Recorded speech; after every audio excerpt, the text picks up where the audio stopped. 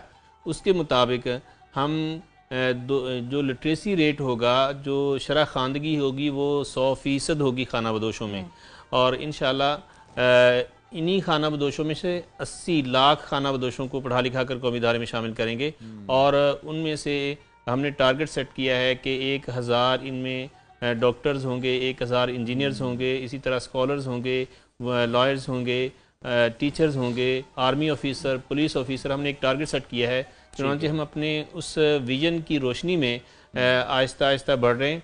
तो जैसे मैंने बताया कि 50 साला विजन तश्कील पाया था, तो जिस तरह अल्लाह की मदद और नुसरत हमारे साथ आ रही है और लोग जुग दर जुग इसमें शरीक हो रहे हैं, हम चूँकि हमारा अज़म है कि तबकाती तकसीम जो है इसका खात्मा होगा, तो इसी नज़रिए के तहत हम अल्हम्दुलिल्लाह झोंपड़ियों में मतलब बड़े बड़े नामवर लोग जो हैं झोंपड़ियों में हम लेकर गए हैं। हमारी कोशिश होती है कि हम अपने प्रोग्राम जो हैं बड़े हॉल्स की बजाय हम झोंपड़ियों के अंदर करें, ताकि लोग वहाँ जाकर इनका एहसास करें। चुनांचे बड़ी बड़ी शख्सियात जो हैं सिचुएशन देखें वहाँ जाती हैं और उनका एहसास, उन्हें वहाँ जाकर एहसास होता है कि यहाँ कितनी मुश्किल है ज़िंदगी। और अल्हम्दुलिल्लाह तो इस तरह खाना बदोशों के जो जज्बात हैं वो ये हैं कि इतने बड़े बड़े लोग हमारे पास आए हैं, तो हमें आज एक बच्चे ने तो मुझे लिपट कर मेरे साथ रोया, कहने लगा कि आज इतने बड़े बड़े लोगों को आपने हमारी झोंपड़ी में बुलाया। हमें आज ज़िंदगी में पहली मर्तबा इस बात का एहसास हुआ कि हम झोंपड़ियों में बसने वाले लोग भी इंसान हैं।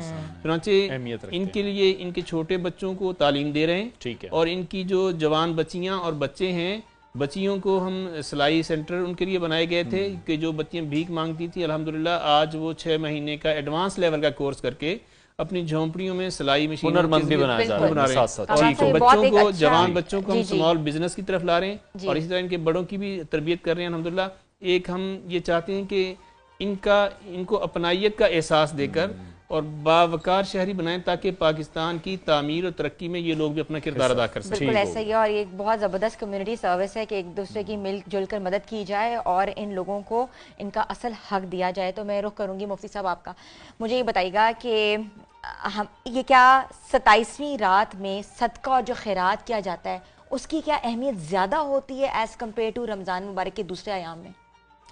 27वीं रात या शब कदर जो है ना, उसकी अहमियत अल्लाह रब्बुल इज़्ज़त ने कुरान में बयान की है, लिहाजा उसको बाकियों पर फजीलत और कबूलियत के लम्हे ज़्यादा हैं। जैसे बाकी 11 माह पर रमज़ान को फजीलत है, इसी तरह सारे रमज़ान पर लैलतुल कदर को फजीलत है।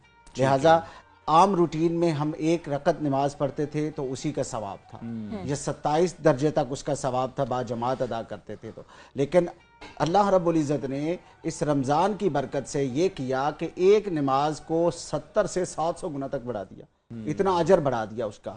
लिहाजा ये लम्हे, जो पूरा महीना जो था वो बाइस बरकत था और सवाब के और अजर के इनामात के बढ़ने का सबब था। लेकिन जब 27वीं रात में आए तो फिर उसको अल्लाह पाक चूँकि बंदे के करीब होकर और ख़ुद अल्लाह सदा दे रहा कि मेरे मुझसे मांगने वाला, तलब करने वाला है कोई, कि मैं उसको अता फरमा दूँ, उसको बख्श दूँ, तो उसकी मगफिरत का, उसकी अता का छमा छम बरस रहा है, उसकी अताएँ और मेहरबानियाँ। लिहाजा ऐसे में जो है वो मुनाजात जो है वो भी बढ़ जानी चाहिए और उस उधर से अल्लाह की तरफ से बरक़ात और उसका समरात जो है सवाब की सूरत में भी बढ़ जाते हैं। यानी बंदा यहाँ अल्लाह को से तलब करता है तो अल्लाह पाक तो खुद अपने बंदे के प्रोटोकॉल के लिए अपने फरिश्ते भेज देता है आसमान से कि तनज़्ज़लुल मलाइकतु वर्रूहु फ़ीहा बिइज़्नि रब्बिहिम मिन कुल्लि अम्र। तो वो जो सारे फरिश्ते आ गए इसी रात की इंपॉर्टेंस के लिए आ गए कि आज मेरे बंदे मेरी बंदगी के लिए हाजिर हैं, मुझे याद कर रहे हैं, तो तुम भी जाकर गवाह बन जाओ और उनके साथ मुनादी कर लो। तो ऐसे में जहां इबादत यानी कि बदनी इबादत की सूरत में, उससे माली इबादत की सूरत में जो आपने सदका खैरात कहा, तो वो भी उसी इबादत में कंसिडर होती है, उसी में शुमार होता है कि कोई नफल पढ़ के कर रहा है, कोई कुरान पढ़ के कर रहा है, कोई माल बांट के कर रहा है, कोई किसी सूरत में कर रहा है, तो उसका अता और उसका जो समर है, जो उसका सवाब है, वो उसी दर्जे बढ़ जाता है कि अल्लाह पाक ने ये जो पूरा महीना बंदे ने बड़े ज़ौक से, शौक से, वैसे तो लोगों ने दस्तरखान भी सजाए, इफ्तार प्रोग्राम किए, सहरियों के लिए किया, ये इतना कुछ किया। मैंने जैसे आपके यहाँ भी मैंने कहा कि एक माशाल्लाह बेहतरीन जो है वो दस्तरखान के अलावा बेहतरीन किचन और सैकड़ों लोगों का न्यूज़ ने माशाल्लाह जो इतना पूरा रमज़ान ऐसे था जैसे मस्जिदों में बहारें होती हैं, मस्जिद में दस्तरखान लगते हैं और इसी तरह बड़ी बड़ी सतह पे जो दस्तरखान लगते हैं वैसे ही यहाँ दस्तरखान थे और उसी तरह इफ्तार का एक पूरा एक माहौल था और बरकतें थी रमज़ान की। अब जो लम्हे हमारे पास जुदाई के आ रहे हैं, यानी रमज़ान गुजरने वाला है, वो यादें छोड़ के जा रहा है, वो बरकतें छोड़ के जा रहा है जो आगे साल भर हमें याद रहेंगी इसकी कि अल्लाह पाक हमें दोबारा जिंदगी में ये लम्हे अता फरमाए रमजान के और उसमें हमें अल्लाह की बारगाह का ज़ौक़ अता फरमाए, उससे तलब करने का और इसी तरह इंसानियत की खिदमत करने का। और इसी 1 महीने की जो प्रैक्टिस है उसी प्रैक्टिस को हम अगले 11 महीनों में भी लेकर चलें, कोशिश हमें ये करनी चाहिए। ब्रेक लेते हैं, ब्रेक के बाद आपको दोबारा ज्वाइन करेंगे।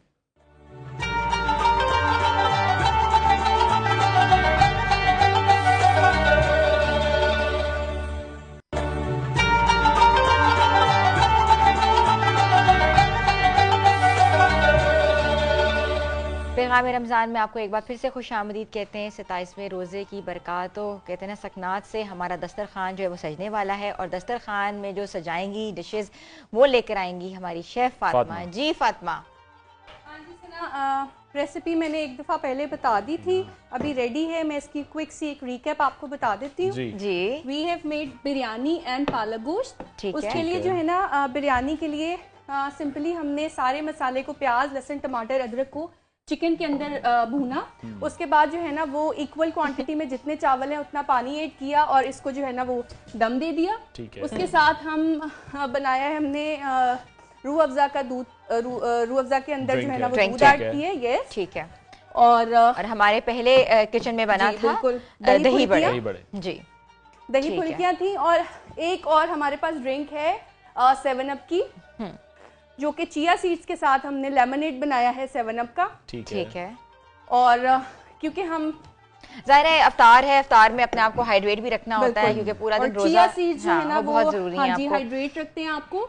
और उसके साथ लेमन सिरप हमने ऐड किया है और अच्छा, लेमन आज जूस। हमारे टेबल पे आके सब कुछ चीजें तैयार भी हो रही हैं और वो पहले ही रख दी गई हैं। ओके, 27वीं का दस्तरखान है और हमारे मोअज़्ज़ज़ मेहमान हमारे साथ हैं जो कि अफ्तार करेंगे हमारे साथ। और हमारा जो किचन है वो स्पॉन्सर किया है कश्मीर बनास्पति ने, और कश्मीर बनास्पति के ये सब तमाम चीज़ें जो हैं उसी ऑयल में और रेडी की घी गई में हैं। रेडी बिल्कुल ऐसे ही है। हमारे साथ डॉक्टर साहब भी मौजूद हैं। डॉक्टर साहब, जो मल्टी वाइटामिन्स हैं या फूड सप्लीमेंट्स हैं उनका इस्तेमाल कितना करना चाहिए और कोई एक स्पेसिफिकली एज आप अगर बता सकती हो, क्योंकि हम लोगों की कोशिश होती है कि हम फलों से या सब्जियों से वो न्यूट्रिशंस नहीं ले रहे होते जो हमें लेने चाहिए, तो हम सप्लीमेंट्स पर ज़्यादा फोकस करते हैं।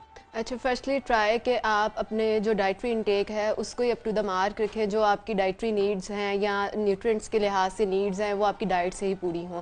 लेकिन इन केस किसी भी वजह से मेल अब्जॉर्प्शन, मेल न्यूट्रिशन या हेल्थ डाउन होने की वजह से या आपकी रूटीन की वजह से आप अपनी डाइट से अपने न्यूट्रिएंट्स को पूरा नहीं कर सकते तो देन गो फॉर सप्लीमेंट्स। ठीक है। तो फिर सप्लीमेंट्स में जो बहुत इंपॉर्टेंट चीज़ है जो कि आपको कंसीडर करनी है वो उसकी डोजेज है और उसको किस टाइम पर लिया जाए और उसको किस कॉम्बिनेशन में लिया जाए। जैसा कि बहुत सारे सप्लीमेंट्स हैं, आप उनको जैसे आयरन सप्लीमेंट दिया तो ये प्रैक्टिस होती है, हमें ये लगता है अच्छा ये ताकत की दवाई है, दूध के साथ लेंगे इसकी अफादियत और होगी।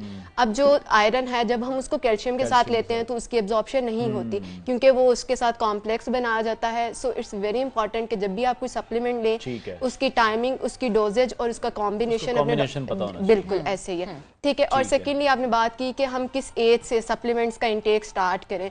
ऑन एन एवरेज 35 के बाद आप किसी मल्टीविटामिन को अपनी रूटीन में ऐड कर सकते हैं क्योंकि 35 के बाद जो आपकी हेल्थ का ग्राफ है वो डाउन होना शुरू हो जाता है, तो उसके बाद आप कोई मल्टीविटामिन ले सकते हैं। ठीक हो गया। जब हम ताकरातों में इबादतों के वाले से बात कर रहे हैं तो इज्तिमाई इबादतें ज़रूरी हैं, इनफरादी ज़रूरी हैं, इस हवाले से क्या हुक्म है? दोनों में ही अच्छाई इस तरह से है कि पहले जो इबादत का कॉन्सेप्ट है ना वो अल्लाह के साथ बंदे की कंसंट्रेशन बिल्डअप करने का है, ताल्लुक को मजबूत करने का है और अल्लाह के साथ खुशू खुजू बनाने का है। तो उसका बेहतरीन तरीका तो ये है कि इंडिविजुअली की जाए। अकेले में, तन्हाई में जब बंदा होता है तो फिर तन्हाई में ज़्यादा पारसाई भी होती है, तन्हाई में ज़्यादा कंसंट्रेशन भी होती है और अल्लाह के साथ ताल्लुक का लेवल भी जो है वो ज़्यादा बढ़ता है और ज़ौक़ भी उसमें ज़्यादा आता है। ठीक है। फिर ये तो है कि इबादत का ज़ौक़ लेने और लज्जत के लिए ये तरीका ज़्यादा अच्छा है और यही अपनाया है मोस्टली अल्लाह के बरगुज़ीदा लोगों ने। मगर चूँकि हमारी सोसाइटी का भी एक अलमिया है ना, वो ये कि हमारी नौजवान नस्ल है वो इस तरह तो अकेले में तन्हाई में आप कहें इबादत के लिए तो उनका वो ज़ौक़ लेवल वो बन नहीं पाता, तो उसके लिए ये किया जाता है कि जो आप देखते हैं इज्तिमाई तौर पर जो सलातो तस्बीह पढ़ी जाती है, ज़िक्र अज़कार की महाफिल होती हैं, नवाफिल पढ़े जाते हैं इज्तिमाई तौर पर, तो ये इस एतबार से कि इससे ये होगा कि कितनी सारी नौजवान नस्ल जो है वो इस तरफ आ जाएगी। ठीक है। वो जब इज्तिमाई तौर पर आएंगे, दोस्त की वजह से आएगा, कोई किसी की वजह से आएगा, इनवाइट किए जाएंगे, तो जब वो वहां आ जाएंगे, अल्लाह की बारगाह में आ जाएंगे, तो ये पहला स्टेप होगा। तो उस स्टेप से ही उसको जो है वो ज़ौक़ मिलेगा और उसको शौक मिलेगा, और अगर उसमें ज़ौक़ और शौक पैदा हो गया तो वो इंडिविजुअली भी करेगा, तो फिर उसका जो है वो अल्लाह यानी इसका मतलब ये कि दोनों ही सूरतों में इसके फायदे हैं। बंदगी तो अल्लाह की करनी है और इज्तिमाई तौर पर तो ये है कि कितनों में शायद कितने मकबूल ऐसे कोई एक आधा ही हो इतने लोगों में कि उसकी आज या उसकी आंख से निकला हुआ एक आंसू अल्लाह की बारगाह में मकबूल हो जाए और कितने सारों के साथ हाथ उठे हुए उनका भी बेड़ा पार हो जाए। तो लिहाजा इज्तिमाई इबादत का भी तसव्वुर जो है वो जायज़ है। बहुत शुक्रिया। हमारे साथ मौजूद थे प्रोफेसर कामरान सिद्दीक नूरी साहब, मजहबी स्कॉलर थे, उसके साथ साथ हमें ज्वाइन किया हुआ था जुग्गी तालीम फाउंडेशन के सदर थे मुबशर हुसैन चांद साहब, और माहिर ग़ज़ाइया डॉक्टर नीका ज़ाहिद हमारे साथ इन कॉन्वर्सेशन थी, नात ख्वाह हामिद रज़ा काजी साहब हमारे साथ मौजूद थे। आप सबका बहुत शुक्रिया। बिल्कुल ऐसे ही है, बट जाने से पहले आपको बताते चलें कि एक ज़बरदस्त सी ऑफर्स है और ऑफर लेकर आ रहा है रहीम स्टोर। रहीम स्टोर के किसी भी आप आउटलेट पे चले जाएं, चाहे वो वाबरा टाउन में जाएं, इलामा इकबाल टाउन में जाएं, और अवेल कर सकते हैं ज़बरदस्त किस्म की ऑफर्स और डिस्काउंट्स। शॉपिंग करें और बने कुरंदाजी में अपना हिस्सा डालें और जीते बेतहाशा इनामात। और इनामात जो हैं वो हैं बाइक्स, और या हमारे प्रोग्राम का हिस्सा बन के भी आप इन बाइक्स पर कहते ना कि अपना हुक्म जमा सकते हैं। तो जाएं रहीम स्टोर और शॉपिंग करके डिस्काउंट सारी अवेल करें। प्रोग्राम का वक्त नाज़रीन खत्म हुआ। इंशाल्लाह कल फिर आपसे मुलाकात करेंगे। अपना बहुत सारा ख्याल रखिए, इजाज़त दीजिए, अल्लाह हाफ़िज़।